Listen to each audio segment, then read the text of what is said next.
Tons and tons and tons of questions have been submitted for the particular series throughout the season of Epiphany that our church finds ourselves in. If you're new, it's the first time you've been here, you haven't been in a little while, throughout the season of Epiphany, both historically and particularly this year, we have been collecting people's questions. We think questions are good. We think questions facilitate great dialogue and conversation. We think that it's really just gets a lot of weight off your chest just to simply ask a question and for that question to be received with some sort of openness. So we want to give you the opportunity to submit your questions. Over 25 questions have been submitted. Many of those questions have other questions embedded in them, so there's like over 50 probably that have actually been submitted, and they're great questions.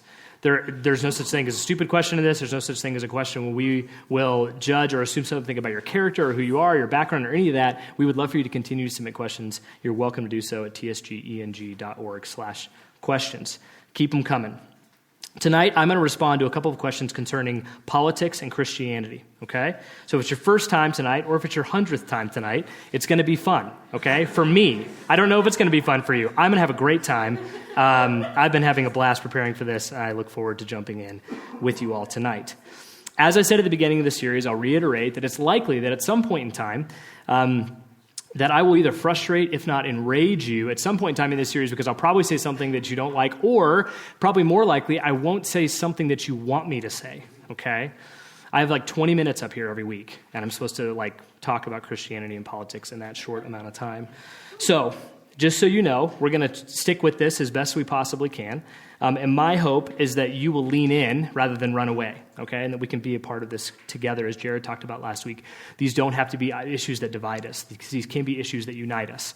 We're not looking for uniformity, but we are looking for unity and love. And we're okay with divisive issues because we think that they can actually lead to a tremendous amount of growth and development in relationship. So tonight, like I said, we're talking about politics. The framework of the teaching tonight remains the same. What is the current cultural moment concerning politics, both in the United States at large and then in our church in particular? Then we're going to talk a little bit about why politics matter to Christians specifically. Is there a biblical precedent for how we engage politics? What is the right way, if there is a right way, for us to at least start this process of engaging politics as Christians? And then third, how can Christians engage politics in a biblical or Christ-like way? Like how can we approach politics in shared practices that model the way of Jesus? That is our hope as best we can. So what, why, and how? That's what I'm going to try to do tonight in a very short period of time. So first, our current cultural moment on politics. Some of this will not be surprising at all to you. This will be a lot of information that you already know, so I'll move quickly through it. First, our current cultural moment on politics in America is becoming and will continue to become, as far as we know, increasingly polarized. Okay? You know this, you feel this, you see this. Okay? The middle, where I'm standing right now, if you will, is disappearing. We are failing to hold nuance. We are losing the ability to hold nuance. There is a camp on one side that is traditional and conservative and typically Republican, and there's a camp on another side, and they're moving farther and farther away from each other that tends to be liberal and democratic and progressive. Okay? These are stereotypes, obviously, but I don't have a lot of time, so that's the best I can do, okay? And as those two sides begin to move farther and farther away from each other, it becomes harder and harder to agree a little bit over here and to agree a little bit over here. The assumption is we have to kind of pick a camp and stick completely with that camp. Maybe even more so, we have to stick with the person who's at the helm of that camp. I don't agree with my wife on like 30% of things, okay? So how am I supposed to agree with like one person in one party who I don't even know? It's unrealistic. It's not an expectation that we can actually follow and we can actually pursue, and yet it's our reality, okay? Our political system in America is becoming more and more and more polarized, and we're losing the ability to hold on to nuance. What is the current cultural moment for politics among Christians? This is an interesting question. There's obviously a lot to say here. I'm going to say as little as I possibly can, I think. We'll see how this goes.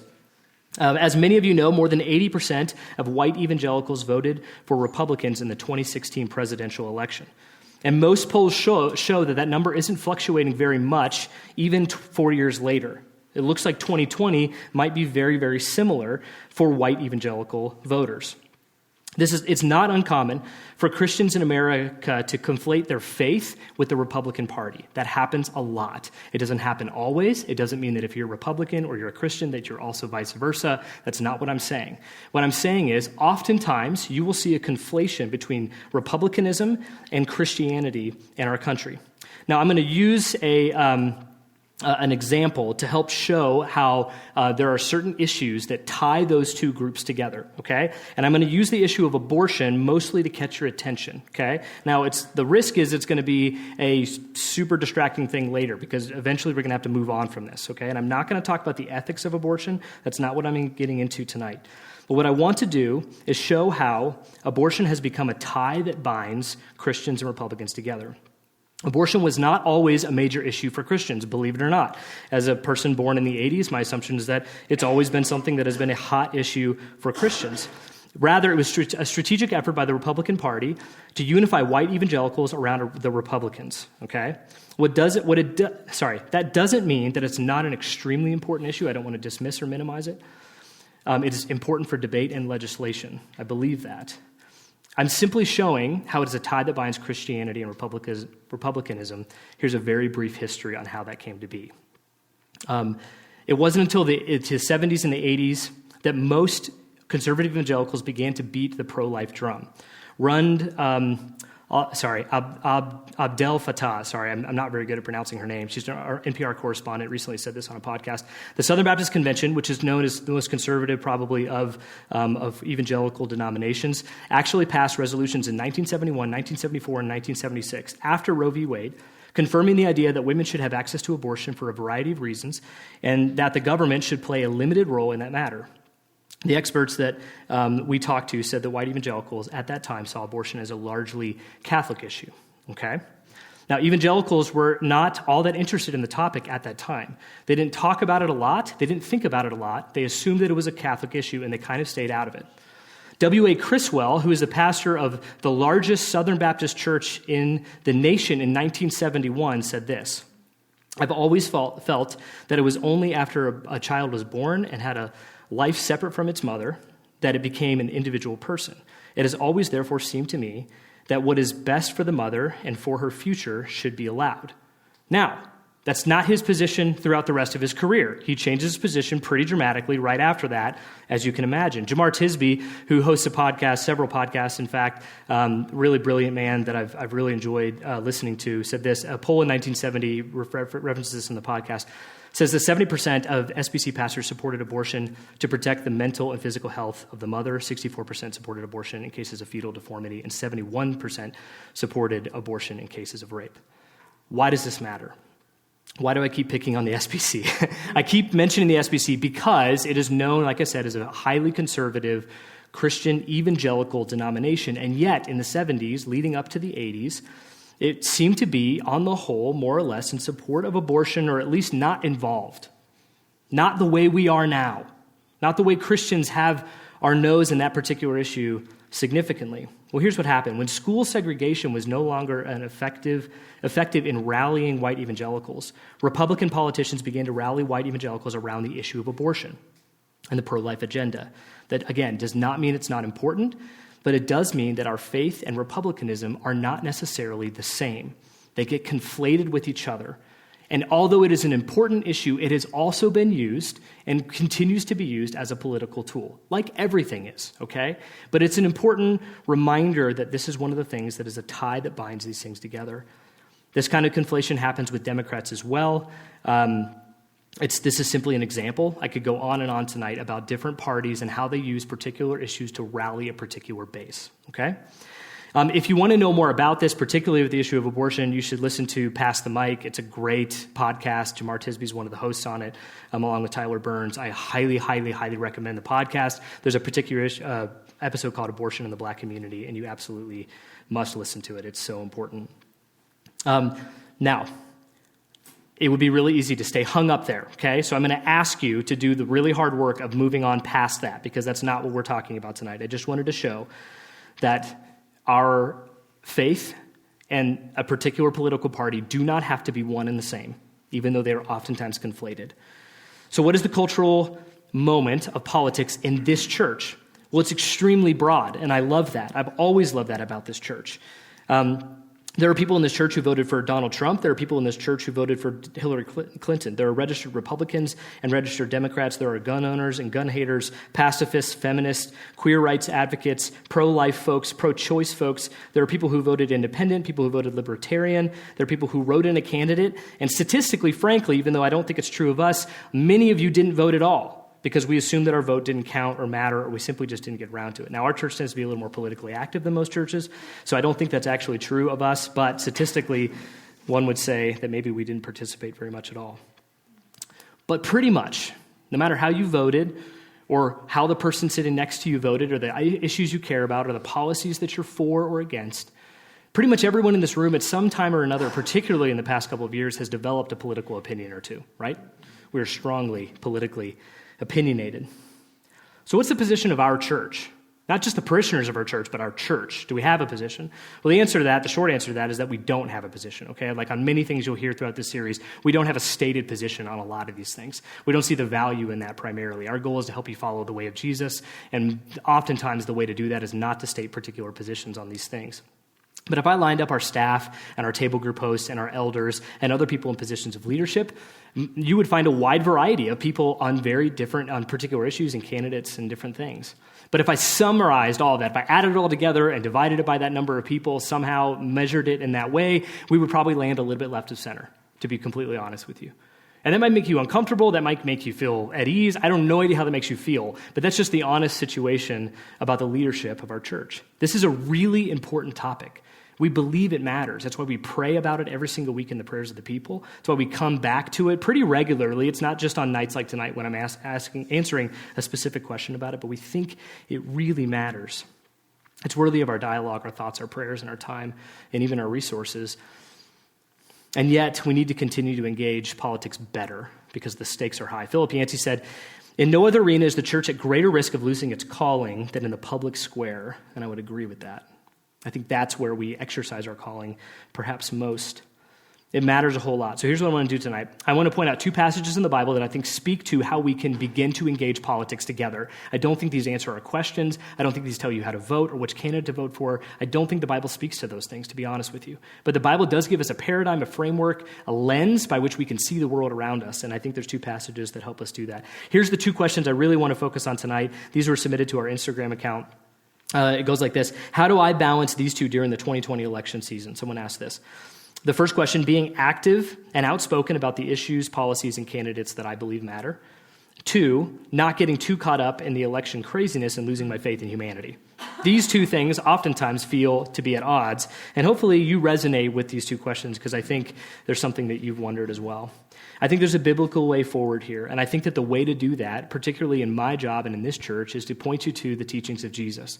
As I've said before, my job is to help you follow the way of Jesus, to help you follow the way of Jesus together, for us to do that as a family, okay?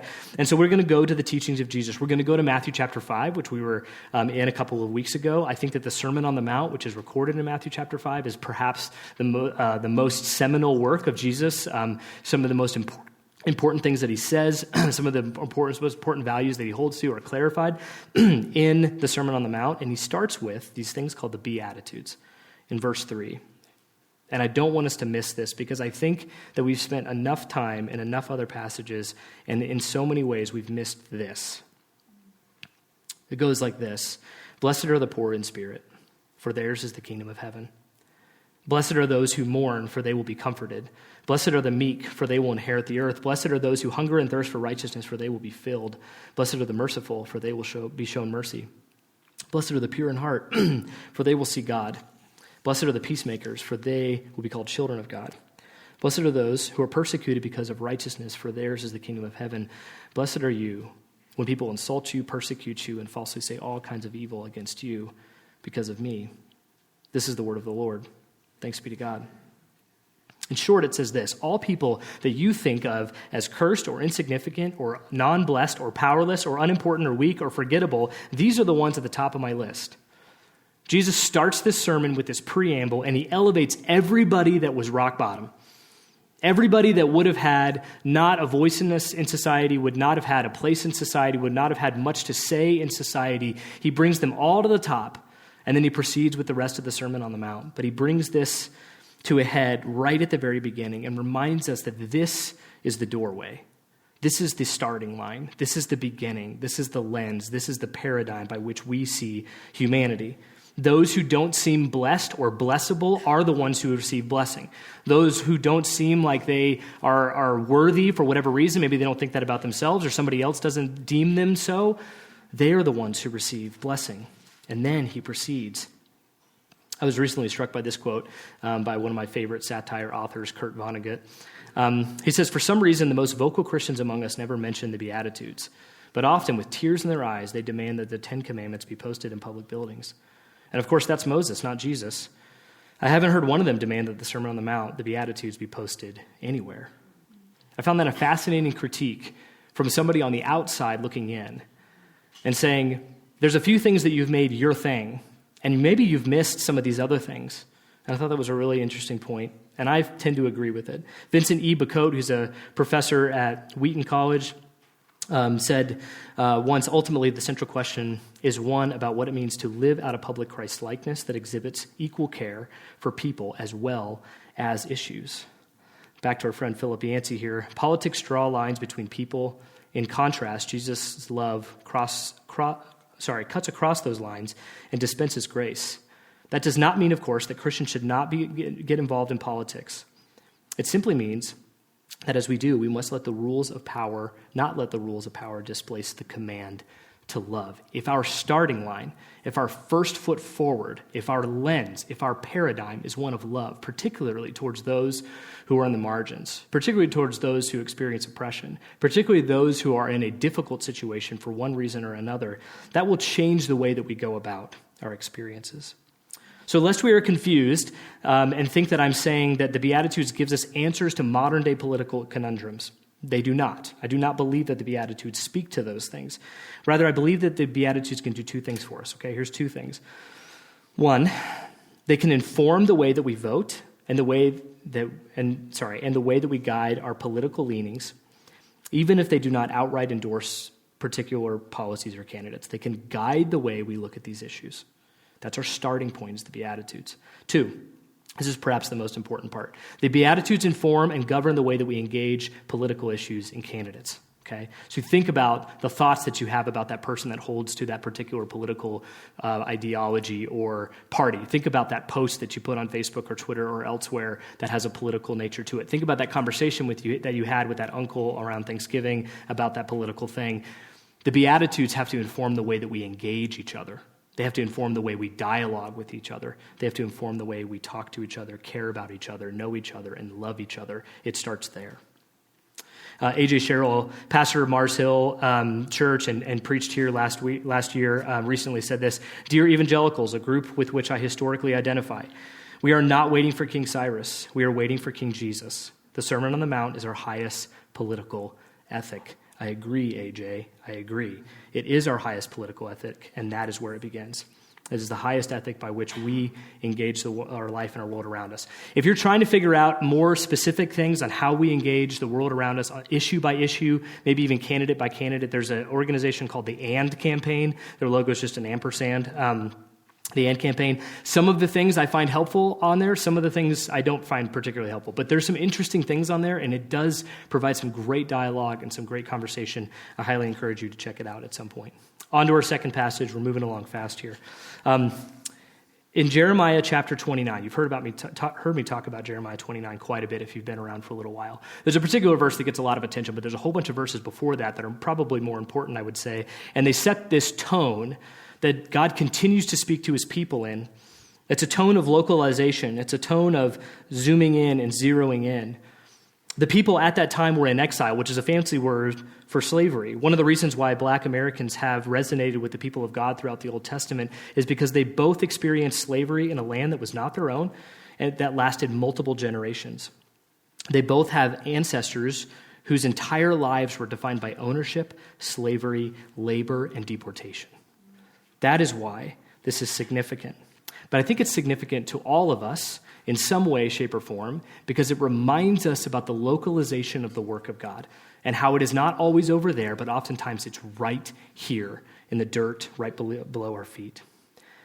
Starting in chapter 5, God says this: build houses, settle down, plant gardens and eat what they produce, marry and have sons and daughters, find wives for your sons and give your daughters in marriage, so that they too may have sons and daughters. Increase in number there, do not decrease. Also seek the peace and prosperity of the city in which I have carried you into exile. Pray to the Lord for it, because if it prospers, you too will prosper. They were in exile. It wasn't their land. And he said, still, that's your place. Invest in it. How much more so for us who, this is our place. I don't think anybody was deported to Inglewood. I don't think. Maybe. It's unlikely, I feel like. But this is our place. We've chosen to be here for one way or another, or it was chosen for us maybe in a more divine, big picture way. But this is our place. So how much more so for us is this a command for us to pray for and to work towards the prosperity of our city? Back to Vincent Bacote again. He once said in a conference I went to, all politics are local and all political engagement should start at a local level. All politics are local. This is where it begins for you and me. We are so obsessed, so opinionated, so enraged, and so arrogant by what is happening politically on a national level. And most of us are completely aloof to what's happening right in our backyard. Right? We call ourselves politically engaged because we have a whole lot of opinions about what's happening in Washington, D.C. We call ourselves politically active because we say something or we post something or we give money to something or we support something, when in reality there is a political ocean all around us all the time. And we fail to engage that oftentimes. I'll give you an example of where I feel like we kind of missed an opportunity as a city, as a church in a lot of ways. You all remember, because you probably had a strong opinion one way or another, not too long ago, when a particular judge was being elevated to the Supreme Court and was on trial for rape allegations and accusations. You might remember this situation. You were probably either felt strongly like Brett Kavanaugh was being treated unfairly, was being paraded around, was being used as a political token. Or you felt strongly like the women who had accused him and spoke out against him were being ignored and silenced and shut up. You probably felt pretty strongly in one direction or another. There might be a handful of you who don't really know what I'm talking about, but most people in the room were very engaged in that particular situation. I don't know if you know this or not, but we don't appoint Supreme Court judges. That doesn't mean that it wasn't important, and it doesn't mean that we shouldn't have had an opinion about it, but we do appoint a judge here in the city of Inglewood. Did you know the city of Inglewood is the only municipality in the state of Colorado that appoints its municipal judge by election? The Inglewood electorate appoints our judge. Did you know that our judge here in Inglewood is named Joe Jefferson? He was once the mayor, and he was once the District 1 City Council representative. His family immigrated here from China, and they own the Twin Dragon over here on Broadway, just a couple blocks away. Joe lives a couple blocks that way. We run into him every now and then, and he's a really great guy. I really like him, and I did vote for him. I think he's a great judge.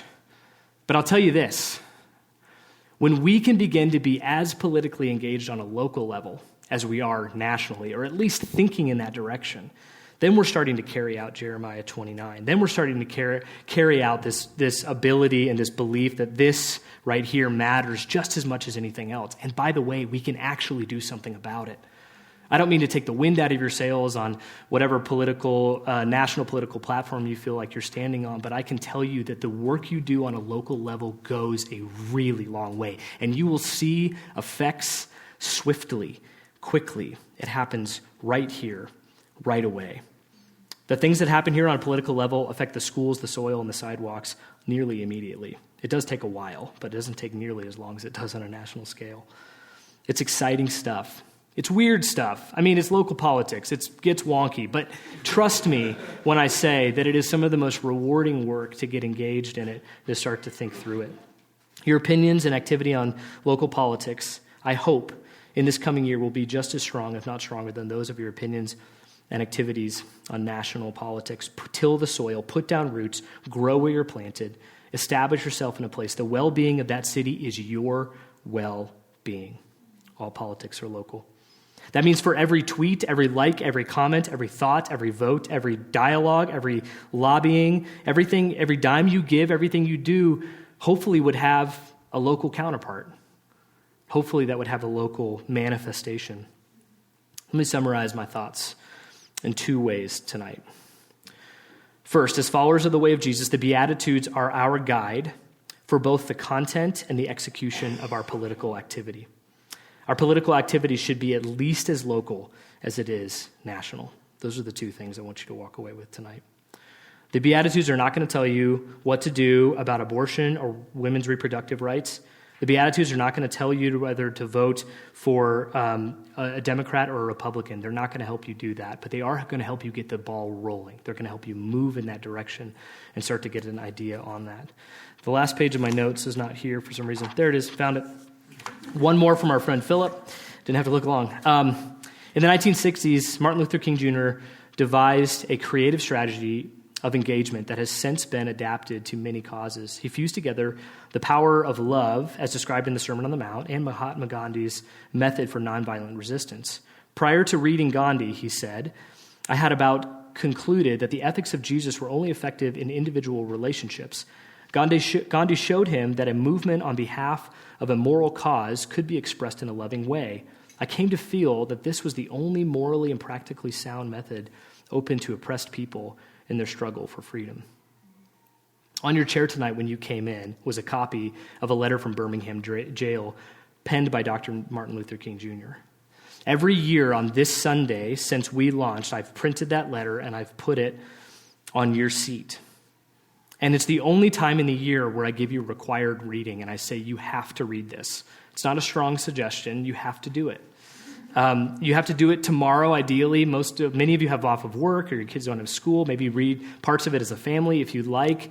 It's long. It takes 30 whole minutes if you sit and read it from cover to cover, okay? I don't know if I do anything for 30 minutes anymore, so I'm going to have to chop it up throughout the day, but I'm going to read it tomorrow like I do every single year. Much of it's written directly to the church. Much of it is political, and it talks about Dr. King's political engagement. You're going to read this tomorrow, okay? You have a copy. There's more copies on the front desk if you want one for friends and family. Dr. King employed the Sermon on the Mount as his political ethic. He used it. He thought about it. He prayed about it.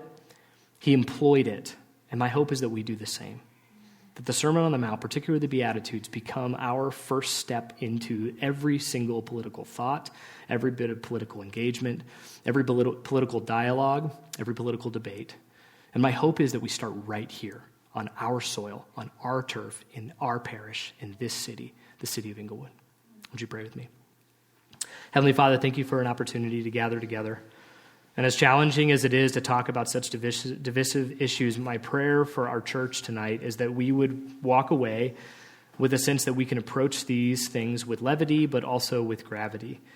We can approach these things with questions, and sometimes also with answers. And I pray, God, that you would continue to use your word, the Sermon on the Mount, the ethic of Jesus, particularly to guide us as we move our way into a year that is going to be wrought with political strife. I pray, Lord, for the anxiety of our church and the anxiety of our country. It is high, and I pray that you would help it to come down, and that we as a church could continue to be a non-anxious presence in the city of Inglewood and in the country. We love you, God. We thank you for this opportunity. We pray these things in the name of the Father, and the Son, and the Holy Spirit. Amen.